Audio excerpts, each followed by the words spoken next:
Akbar. Masya Allah. Assalamualaikum pemirsa. Alhamdulillah hari ini saya belajar silat. Asli budaya kita, namun yang paling keren, nggak pakai kesyirikan. Jadi pure, murni teknik-teknik yang dahsyat. Ya, ikutin. Kemampuan bela diri menjadi bekal bagi orang-orang yang beriman dalam berdakwah. Stamina dan kekuatan fisik menunjang perjuangan untuk menegakkan yang hak, sebagaimana yang dicontohkan oleh generasi terdahulu. Ya, jurus selanjutnya, jurus 5.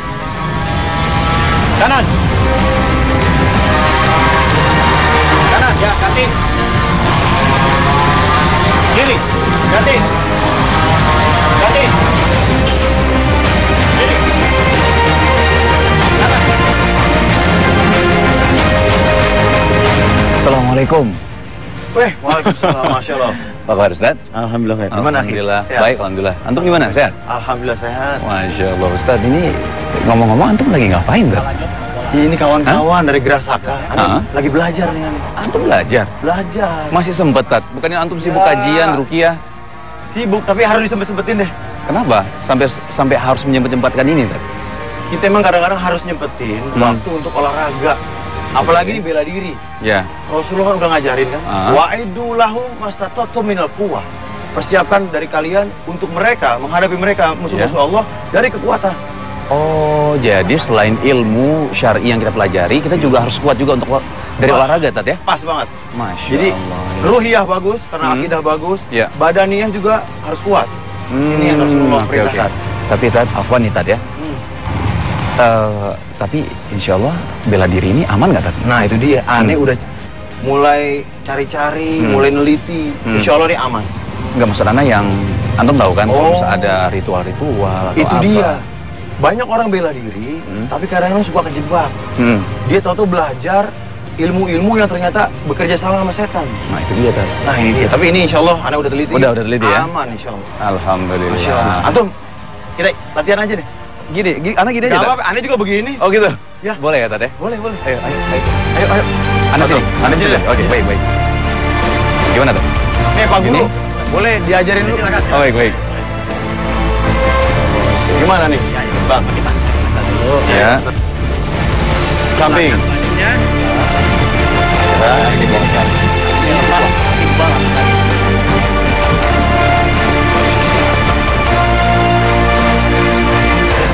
Jadi gini, Tat. Gimana? Sebenarnya Ana mau nanya, Tat. Hubungannya bela diri dengan ruqyah itu sebenarnya apa sih, Tat? Hubungan bela diri sama ruqyah. Banyak pasien-pasien Aneh yang praktisi bela diri butuh diruqyah ternyata. Karena dia merasakan mimpi buruk. Emosinya tuh tinggi banget, Bang. Emosi tinggi banget. Bukannya kalau bela diri kita jadi lebih tenang, Tat? Nah, ini dia. Nggak tahu kenapa, tapi emosinya meningkat, ribut sama istrinya, ribut sama kawannya. Dan yang parah juga dia kadang-kadang kesurupan. Nah, ini. Ternyata, Bang, dia bukan cuma bela diri, Bang, tapi bela diri plus ajian-ajian, plus apa yang orang-orang bilang ilmu putih tuh. Baca zikir ratusan ribu kali. Oke. Ada yang zikirnya, Bang, sambil berendam di kali, Bang. Nah, orang-orang kira itu ilmu putih. Nah, ini Ana juga mau nanya, sebenarnya ilmu putih, kalau menurut antum tuh gimana, Tat? Itu sebenarnya diperbolehkan atau enggak sih, Tat? Ulama menjelaskan, sihir, apakah itu hitam atau putih, tetap sihir. Oh, baik. Kalau sudah mengamalkan amalan-amalan puasa-puasa, wirid-wirid, mantra-mantra yang menyelisih sunnah, biasanya setan masuk di situ. Jadi orangnya nggak ngerasa ya, Bang. Dia ngerasanya, gue bela diri, kemudian gue baca zikir kok. Iya. Tapi akibatnya berasa, emosinya nggak karu-karuan. Kemudian mimpi buruk, kesurupan. Nah ini. Padahal secara ini memang orang beranggapan zikir ataupun ibadah-ibadah lainnya adalah suatu hal yang baik gitu, Ustaz, ya. Tapi ternyata ya jin mempengaruhi ataupun setan mempengaruhi kita semua agar menuju kesyirikan gitu, Ustaz, ya. Betul. Jadi kalau misalnya menurut antum gimana solusinya biar kita Solusinya, pilih bela diri yang bersih dari kesyirikan. Dan selalu mengajak untuk mengikhlaskan seluruh ibadahnya kepada Allah. Dan amalannya, ibadahnya harus mencocoki sunnah-sunnah Rasulullah. Aman insya Allah. Insya Allah aman. Iya Bang, betul Bang. Jadi semangat lagi nih. Ayo latihan lagi kali kita tadi. Ayo. Ayo. Ajarin Bang ya. Dari yang, sini. yang tadi ya? Yang tadi berarti ya? Berarti anda masuk dulu ya? Jadi Oh, kalau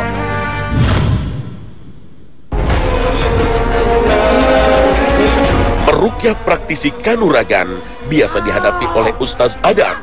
Peruqyah harus siap menghadapi berbagai reaksi akibat terusiknya bangsa jin dalam tubuh manusia. Seorang peruqyah bukanlah orang sakti yang bisa memastikan kesembuhan pasiennya. Semua kesembuhan bersumber dari Allah semata. Ilmu sakti apa aja yang pernah mau pelajari? Ilmu sepi angin, sepi rihido, sepi mazmuah, sepi baju, sepi geni juga pernah. Ya mungkin sekitar 30 ke atas lah ilmu itu. Dengan kurang atau lebih dari 30 ilmu-ilmu sakti, ajian-ajian ini, Bapak ngumpulinnya udah berapa lama? Kita berguru ilmu itu ada atau ritual itu udah semenjak usia sekitar 17 tahun SMA kelas 2 gitu. Sampai usia 45 masih belajar. Masya Allah. Masih belajar gitu.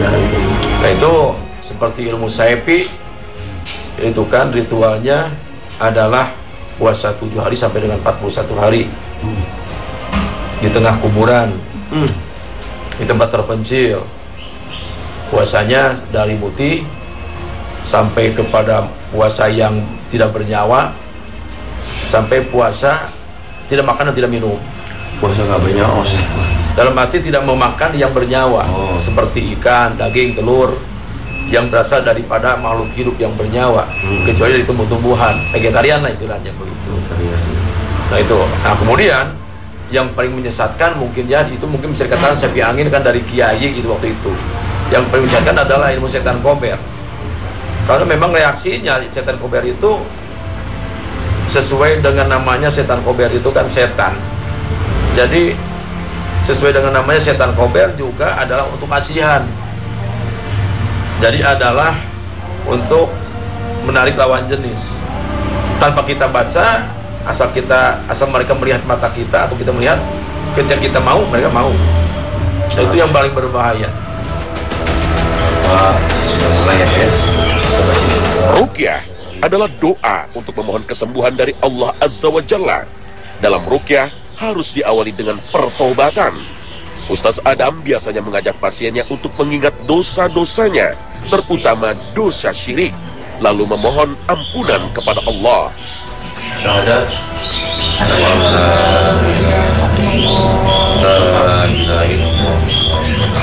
Salawat tetap seperti salat tahiyat. Allahumma shalli ala Muhammad wa ala seluruhnya, setiap sentimeter, milimeter, setiap titik. Bismillahirrahmanirrahim. Bismillahirrahmanirrahim. Wassalamu'alaikum wazzajirati zajra wattaliyati zikra. Inna ilahakum lawahid Rabbus samawati wal ardi wa ma bainahuma wa rabbul masyariq. Inna zayyana as-samaa'a dunya bi zinatil kawakib wa hifdhan min kulli syaitanir marid. La yasma'una ila al-mala'il a'la wa yuzafuna min kulli shay'in zuhuran wa lahum adhabun wahid illa man khatifa al-khatfata fa'atba'ahu hifdhan min kulli shay'in marid. La yasma'una ila al-mala'il a'la wa yuzafuna min kulli shay'in. Ya boleh minta kulli syaitanir marid. لا يستمعون إلى الملأ الأعلى ويقذفون من كل جانب دحورا ولهم عذاب. Seorang peruqyah harus melatih pasiennya untuk tidak mudah dikendalikan jin. Karena orang yang telah menyadari kesesatan dirinya dan memohon ampunan Allah, setan berusaha menghalanginya. لا يستمعون إلى الملأ الأعلى ويقذفون من كل جانب تاليات الذكرى كل واحد رب السماوات والأرض والمشارق إن زينا السماء بزينة الكواكب وحفظا من كل شيطان مارد لا يسمعون إلى الملأ الأعلى ويقذفون من كل جانب ولهم عذاب واسع إلا من خطف الخطفة فأتبعه شهاب. Ya Allah, saya keluarkan ya Allah. Satu Pak, jangan semuanya, Bapak nggak kuat. Nanti saya piangin gawar, saya banyak gawar. Saya piangin, hiji Pak. Saya piangin. Allah. محمد الصالح ويجد حاجة إنه محمد خير الصالح لا ألحم إلا أستغفر الله العظيم. أنا مسؤول إسلام. أشهد أن لا إله إلا الله وأشهد أن محمد رسول الله.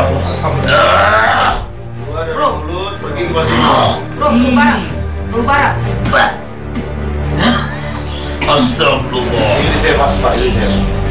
Ya Allah. Ya Allah. Mulai detik ini, saya putuskan segala perjanjian, segala ikatan, segala kontrak, segala kerjasama, segala kolaborasi, segala sinergi dengan semua jenis dukun, dengan semua jenis jin, dengan semua jenis sihir, untuk selama-lamanya. Hamba bertobat kepada Allah. Berikan tobatnya. Tobat kepada Allah. Membaca ulang syahadat merupakan pernyataan sikap untuk menjauhi kesyirikan. Tidak hanya dibaca oleh Pak Abdul, juga oleh jin yang mendiami tubuhnya. Lamanya terapi ruqyah biasanya tergantung pada dosa-dosa yang dilakukannya, hingga proses ruqyah harus dilakukan berulang-ulang. Ya masyarul jin, semoga kalian semua menerima hidayah Allah, menerima cahaya Islam. Yang mau masuk Islam, keluar baik-baik dari mulutnya, dari ajian manapun keluar, yang ada di kakinya, yang ada di kulitnya, keringnya, yang ada di tempurung lututnya, yang ada di pahanya, di pantatnya, di kemaluannya, di punggungnya, di perutnya, yang ada di jantungnya, yang ada di tangannya, seluruh jari-jarinya, di matanya, seluruh dagingnya, mata kanan, mata kirinya, yang ada di wajahnya, yang ada di telinganya, di otak kanan, otak kiri, otak besar, otak kecil, yang ada di seluruh rambutnya, yang ada di seluruh darahnya. Orang yang berguru ilmu kanuragan tanpa sengaja telah mengundang bangsa jin untuk mengikuti dan memasuki tubuhnya. Saya dari Bali Kungklon. Saya mau masuk Islam saja, kan saya tertarik. Tangan saya ya. Bimbing saya. Alhamdulillah. Bacakan sama-sama. Semuanya suruh masukannya juga. Ya. Asyhadu Allah ilaha illallah wa asyhadu anna Muhammadan Rasulullah. Assalamu alaikum warahmatullahi wabarakatuh. Kedua mulut pelan-pelan, baik-baik. Baik-baik. Keluar baik-baik semua. Allahus samawati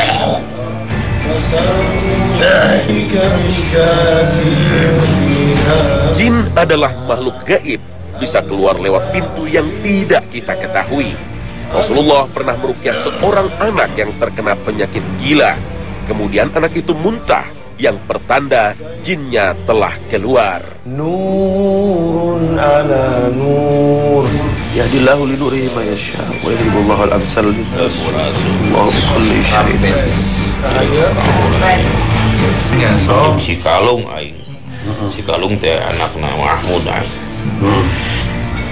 Aing mah di Citarum di dia aing. Si Kebo sebutna. Si Kebo. Udah si Kalung mah geus asup Islam. Aing diajak-ajak ke Korea. Nah, kunaon dah apa? Naon buktina kan ngeunah asup Islam. Aing dihinum makan sok aya. Peruqyah tidak hanya mendakwahi manusia, juga bangsa jin. Namun, hidayah tetap milik Allah. Sebagai ikhtiar, peruqyah berdoa kepada Allah untuk memberi gambaran surga kepada bangsa jin agar mereka bertobat. Gambaran surga, jalma-jalma menuju surga, anu saroleh, anu taat ke Allah Subhanahu wa taala, engke bakal dipasihan kenikmatan surga. Jin adalah makhluk gaib yang tidak kita lihat.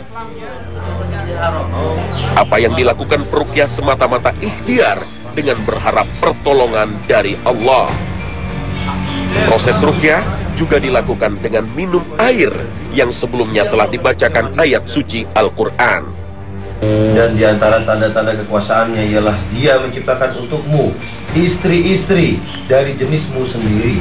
Ayat ini menjelaskan bahwa kita diciptakan oleh Allah berpasang-pasangan dari jenis kita sendiri. Ayat ini mengingatkan kepada bangsa jin agar mereka tidak lagi memaksa untuk menjadi pendamping hidup Pak Abdul. Kieu eta sahangaran. Centring Manik Centring Manik di mana? Cicingna. Aing Indonesia jadi daratan Jawa Barat. Daratan Jawa Barat. Bisa aing di gunung-gunung Padang yang nyenuti Padang. Nyi Centring Manik. Naon? Apal teh Islam? Teu aing apal. Hayang apal Islam? Hayang apal Islam? Teu hayang. Nah, teu hayang. Sok. Nah, ketika kita pulang, alam halusinasi saya ada seorang perempuan berwajah cantik, pakai kereta kencana, mau menikah dengan saya. Katakan saya tidak bisa menikah dengan Anda kecuali kalau Anda mau masuk Islam dulu. Ya, mengatakan syahadatlah di depan kita, ternyata kan tipu daya doang gitu.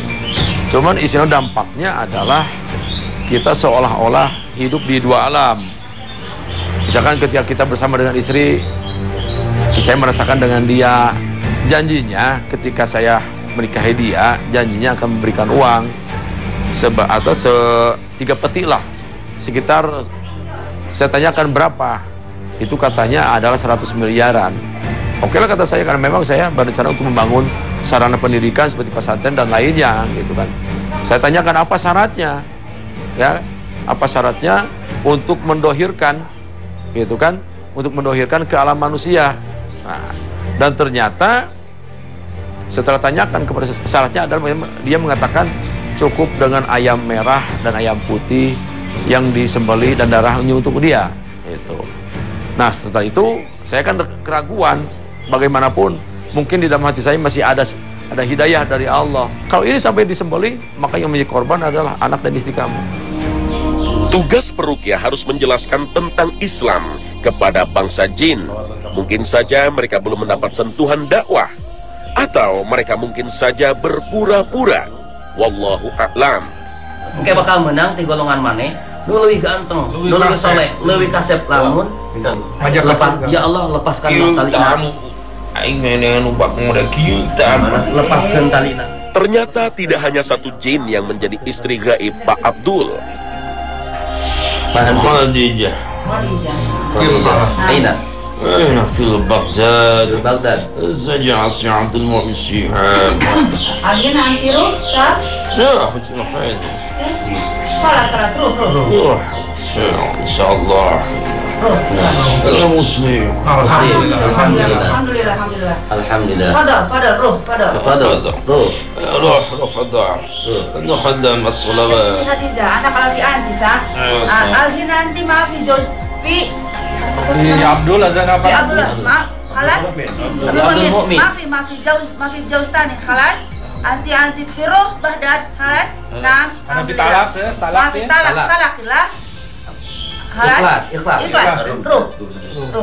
أعوذ بالله من الشيطان الرجيم ومن آياته أن خلق لكم من أنفسكم أزواجا.